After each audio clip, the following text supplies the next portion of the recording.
तो सक्कूबाई जो थी, ये एक बड़े अच्छे भक्त परिवार में इनका जन्म हुआ था।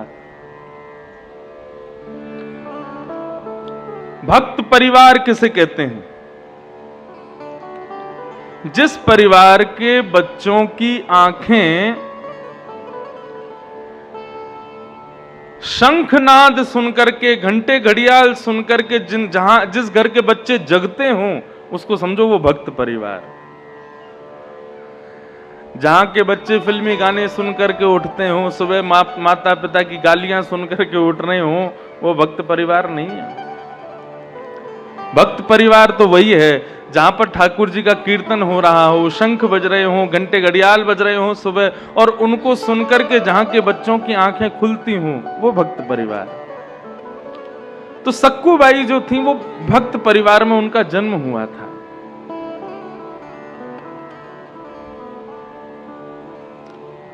लेकिन बेटी कैसे घर में जाएगी ये कोई नहीं बता सकता। जिस परिवार में बेटी जाती है वो कैसा होगा ये कोई नहीं कह सकता।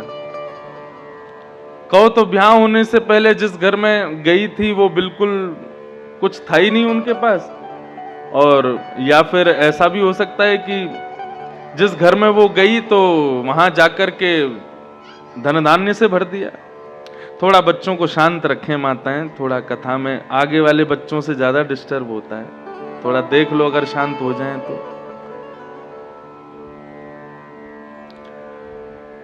तो सक्कूबाई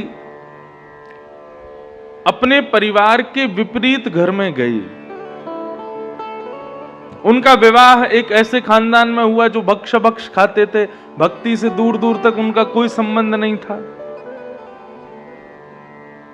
लेकिन सक्कूबाई रह रही थी अपने परिवार के साथ। उनकी सासू मां ना उनको भजन करने देती थी, ना ठाकुर जी की सेवा करने देती थी। उनकी ननद 24 घंटे उनकी नाक में नकेल डाल के रखती थी। ऐसी सक्कूबाई का परिवार।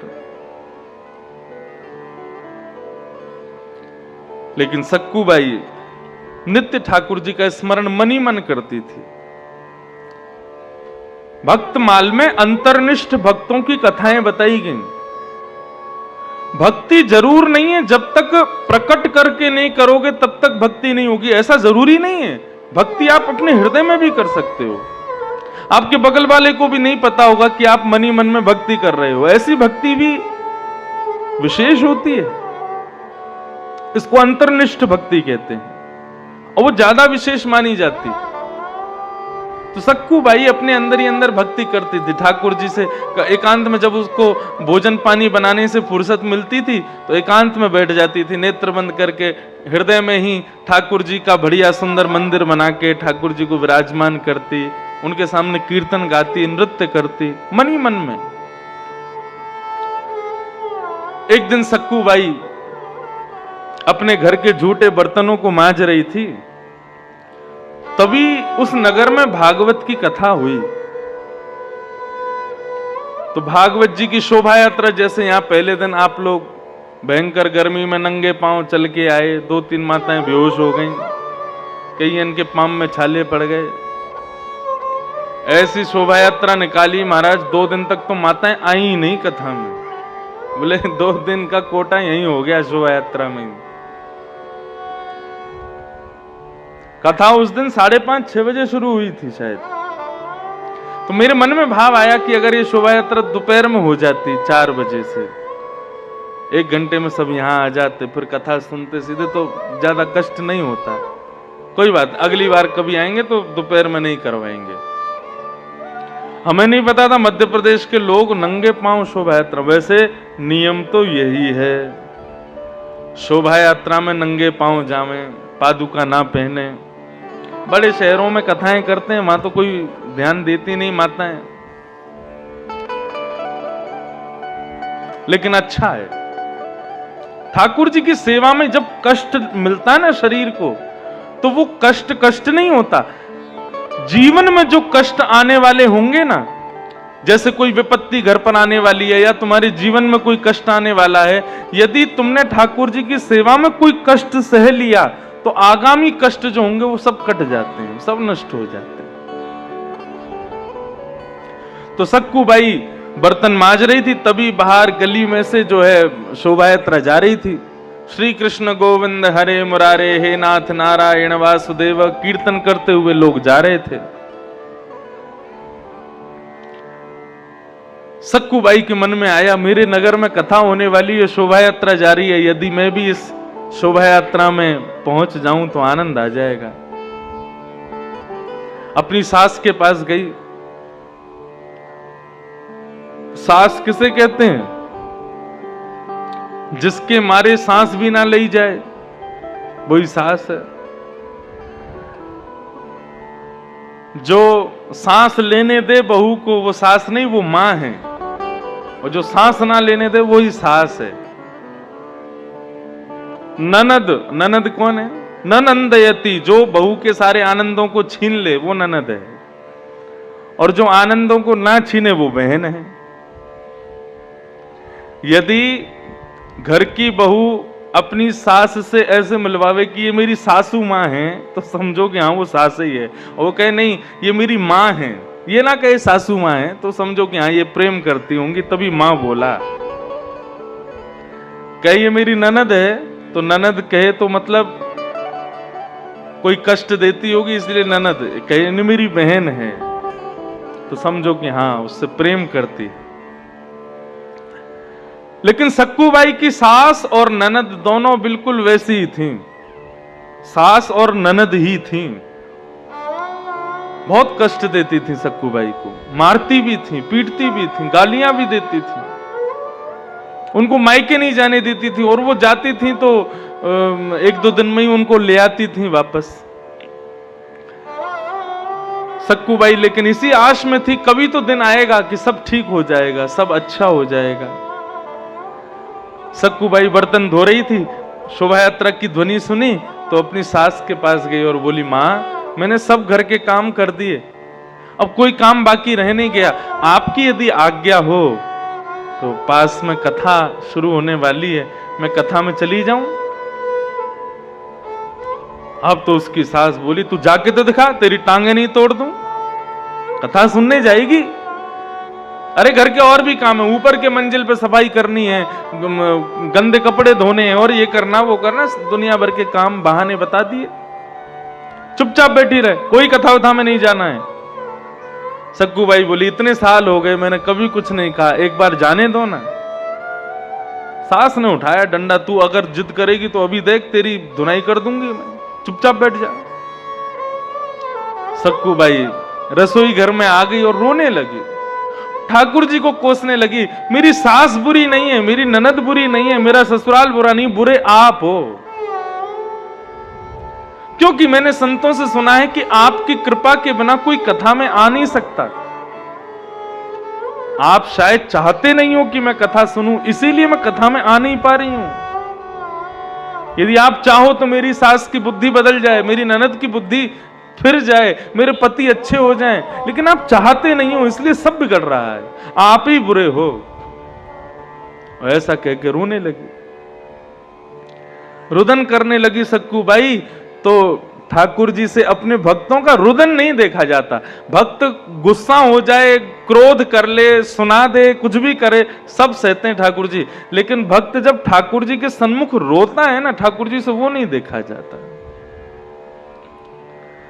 जैसे सक्कूबाई ने रोना शुरू किया, ठाकुर जी उसकी सासू मां बनकर के प्रकट हो गए। सासू मां बनकर के उसके घर में ही आ गए। उसकी सास तो सो गई थी कमरे में जाके, उसकी सास का रूप धारण करके ठाकुर जी आ गए। और ठाकुर जी चल करके रसोई घर में गए, वहां सक्कूबाई रो रही थी, सिर झुका के बैठी थी। ठाकुर जी गए, सक्कू। उसने देखा सास आ गई, तुरंत खड़ी हो गई, घूंघट करने लगी। अच्छा चल चल, अब ज्यादा नाटक मत कर, ये रोने धोने का नाटक मुझे अच्छा नहीं लगता तेरा। सारे काम हो गए घर के? बोले हाँ हाँ मां सारे काम हो गए। कथा में जाना है तुझे? ठाकुर जी बोल उसी टोन में रहे जिस टोन में उसकी सास बोलती है। कथा में जाना है तुझको? बोले हाँ मां जाना है। ठीक है चली जा, लेकिन समय से घर आ जाइयो, नहीं आई तो फिर देख लियो तेरी हालत बिगाड़ दूंगी मैं। अब तो सक्कूबाई बोली, मां मैं सच में जाऊं कथा में? बोले हाँ जा। सच में आप आज्ञा दे रही हो मुझे जाने की? बोले हाँ मैं ही कह रही हूं, जा चल, अब ज्यादा देर रुकेगी तो जाने नहीं दूंगी, चल जल्दी जा। अब तो बार बार चरणों में प्रणाम करे, अपनी सास को गले लगावे, बोले मां अभी आती हूं कथा सुन के, आपके लिए प्रसाद भी लाऊंगी।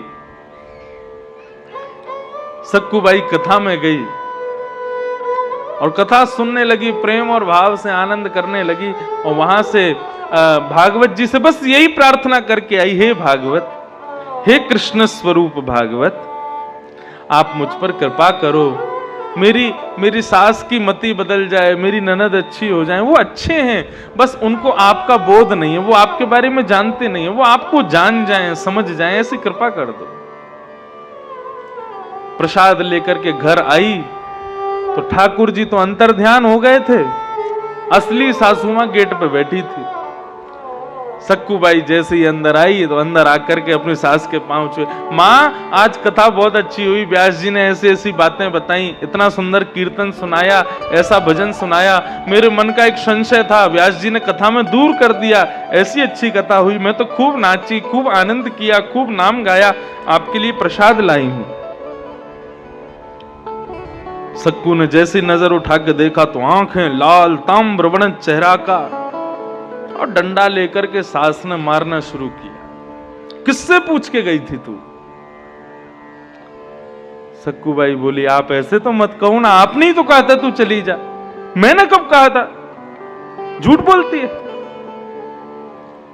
अब तो इतना अत्याचार किया, खूब मारा, खूब पीटा। बोले कि मैंने तुझे आज्ञा नहीं दी थी, तू जबरदस्ती अपने मन से गई थी, मेरा नाम लगाती है। ननद को भी बुला लिया, देख देख बेटी मेरे पे गलत इल्जाम लगाती है, कहती कि आपने कहा था कथा में चली जा, और कथा में होकर के आई है। सक्कूबाई मनी मन सोचने लगी, जब आप नहीं थी तो फिर कौन था? सक्कूबाई समझ गई कौन था। अब की बार सास ने जब डंडा मारा, सक्कूबाई ने डंडा पकड़ लिया और डंडा लेकर के अपने मंदिर के बाहर, घर के मंदिर के बाहर खड़ी हो गई। बोले इसलिए आए थे आप मेरी सास बनके, ताकि मेरी सास से पिटाई हो जाए, मेरी ननद मुझ पर चिल्लावे, इसलिए सब काम किया था? अरे कन्हैया कब तक तड़पाओगे, कब तक मेरे जीवन में कष्ट देते रहोगे? आप सर्व समर्थ हो, आप मेरी सासू मां का रूप धारण कर सकते हो, तो इनकी मति भी बदल सकते हो। आज आपको करना पड़ेगा, यदि आपने नहीं किया तो मैं प्राण त्याग दूंगी। ऐसा कहकर के जैसे ही रुदन करने लगी तो सक्कूबाई के सन्मुख श्याम सुंदर प्रकट हो गए, और प्रकट होकर के सक्कूबाई को दर्शन दिया। उसकी सास, ननद, पति और परिवार में जो भी लोग थे, सबने जैसे ही ठाकुर जी का दर्शन किया, दर्शन करते ही सब सक्कूबाई को प्रणाम करने लगे, पैरों में वंदन करने लगे। हमें क्षमा कर देना सक्कू, हमने तेरे रूप को कभी पहचाना नहीं, तेरी भक्ति को हम कभी जान नहीं पाए। और वैसा दिन आया, भागवत जी का एक दिन श्रवण करने मात्र से सक्कूबाई का संपूर्ण परिवार वैष्णव हो गया, और सब ठाकुर जी का भजन कीर्तन करने लगे। कथा सुनने के लिए तो वैष्णव भक्त बहाने ढूंढ लेते हैं, और यदि बहाना ढूंढा ही नहीं तो वो कैसा श्रोता? ऐसी सक्कूबाई।